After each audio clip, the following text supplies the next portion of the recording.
Hello friends, I am Professor B.N. Shinde from MBP's KB Thakare College of Engineering, Nasik. Today we will see the decoding procedure of a convolution codes. In the previous lecture, we have already seen how to do the encoding of a convolution code. In today's lecture, we will cover the procedure for decoding of a convolution code. Now, in forward error control coding technique, we have seen there are two types of techniques. One is called as the linear block code, another is called as the convolution code. Here we will look at the decoding methods of a convolution codes. There are three different methods are there: Viterbi decoding, feedback decoding and sequential decoding. In this presentation we will go through the Viterbi decoding method.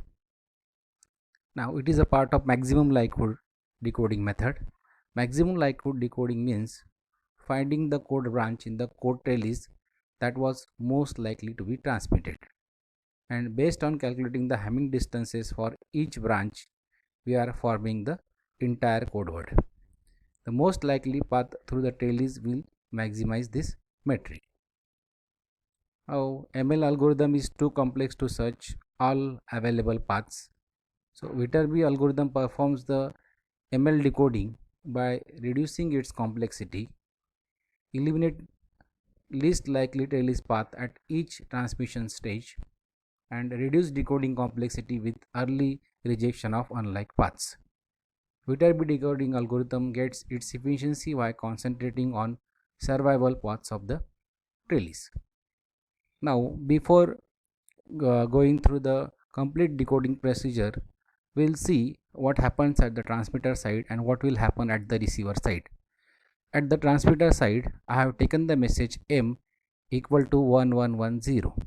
So the code word generated is 11011001 because my encoder is having a 2-bit at the output. So the same generated code word will be my transmitted code word, which I have denote as a X. So X is equal to 11011001. So this message I will transmit and it will go through the channel and it will get at the receiver side. So whatever the code word I will get at the receiver side, I will call as the code word Y. So Y is now my 11111000, meaning is that in my Y channel has introduced errors in my received code word at 2 bits. So now the received code word contains error. Now Viterbi algorithm, with the help of Viterbi algorithm, I will correct that received code word and I will get my original message back. So here, how much number of transition my Viterbi algorithm will have, it depends upon the received code word. So in my case, received code word are 8 bits and transmitted message is a 4 bit, and as the encoder has got 2 bits, so my Viterbi algorithm will have number of transitions equal to 4, A0, A1, A2, A3. So and after doing the Viterbi or applying the Viterbi algorithm, I will get my original correct message M back.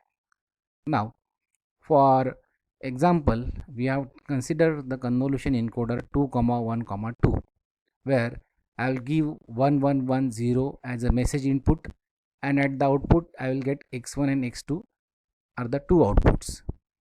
Now we have seen that first we will making a 00 as a A state, 10 as a B state, 01 as a C state and 11 as a D state.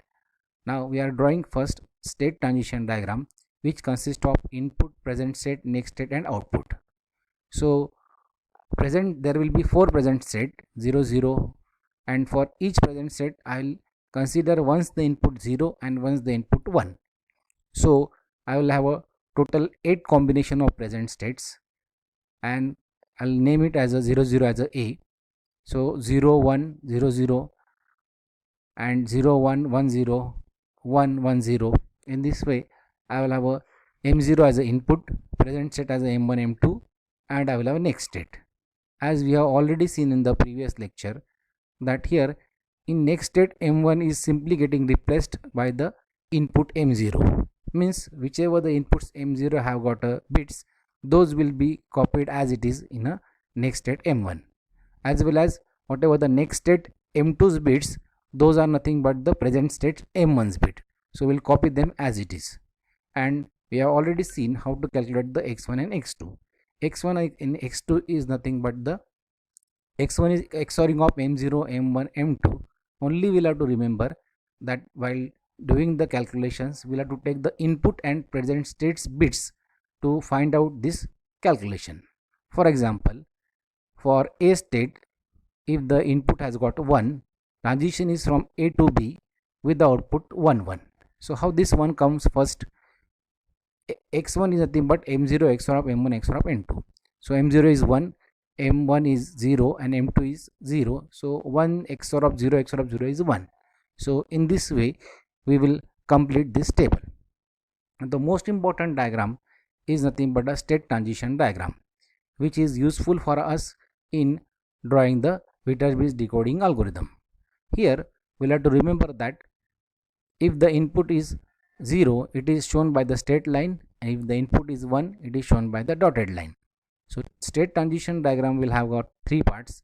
One is present state, next state, and at the middle the output state. So in state transition diagram we have shown first transition is from A to A when the input is 0 with the straight line and corresponding output 0 0. With second, when the A has got input 1, it will have a transition from A to B with output 1 1. So in this way we'll consider A, B, C, D all the inputs and we'll complete this state transition diagram. Now when we'll come at the Viterbi decoding, first we'll have to write down the received code word at the upper side, and then we'll write down the states of our registers. As I have mentioned, we will have to draw A0, A1, A2, A3, A4.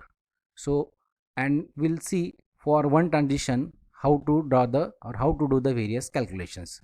Now if I'll consider the first transition is from A0 to A1.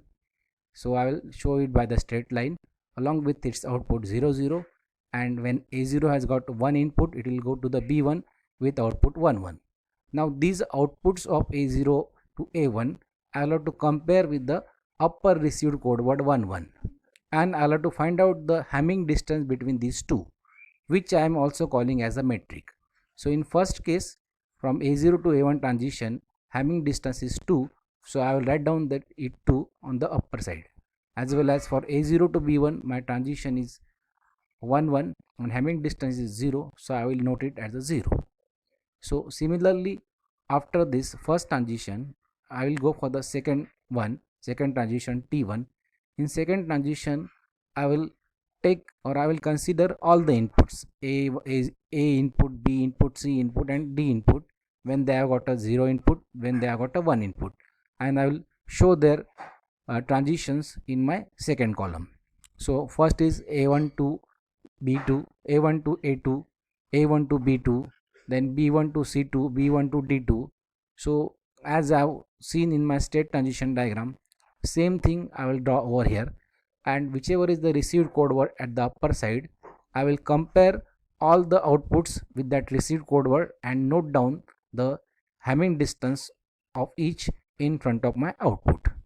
So in this way I will complete the whole diagram for all the inputs, and then the next stage is nothing but I will have to find out in this diagram how much are the survivor paths. Survivor paths means what? A0, A1, A2, A4. This is called as the survival path. Means at the final output A4, B4, C4, D4, how much number of paths are coming and whichever are the surviving one. So I will make a list of survival paths and I will find that I have got a different survival paths A0, A1, A2, A3, and also I will note down the addition of their metric along with the successive transition and note down the final metric distance or metric path. So A0, B1, C2, A3, A4.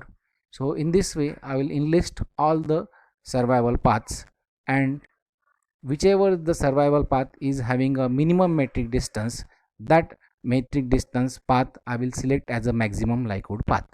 So in this example I have taken only 4 inputs. So here you may find that at two different places we have got a 2 and 2 1, but we'll select the A0, B1, D2, D3, C4, this path as a maximum likelihood path. And here you can see at the upper side I have got the received code word, and this is my maximum likelihood path is there. This maximum likelihood path is following A0 to B1. A0 to B1 is nothing but at the input is 1, so I have written it as a 1. So B1 to D2, it is again representing when the input is 1, so I will write down the message as a 1. Send D2 to D3, again 1 input, so I write down the 1. D3 to C4 transition, consider the input 0, so I will write down the input 0. So in this way I will get the corrected code word at the output by selecting the maximum likelihood path, or which is also called as the minimum metric path. So in the initial PPTs whatever we have seen, that here each time whenever it will have a transition from one to another node, it will find out whichever the survival paths are there, whichever paths are not, whichever path is not having larger distance, it will eliminate those one. And in this way, with the help of a Viterbi decoding, we'll get the maximum likelihood path with the minimum distance, and will have a correct path, a correct message at the output. Thank you. So kindly subscribe my channel and also like. Thank you.